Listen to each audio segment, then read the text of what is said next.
14 जून रोजी वाल्मिक कराड, नितीन बिकट, शुक्ला यांची धनंजय मुंडे यांच्या बंगल्यावरती बैठक झाली असल्याचा आरोप भाजपचे आमदार सुरेश धस यांनी काल केला।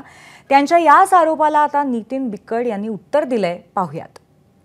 नवीन एक ॲटम आला बिकट नावाचा, नितीन बिकट, बरं का?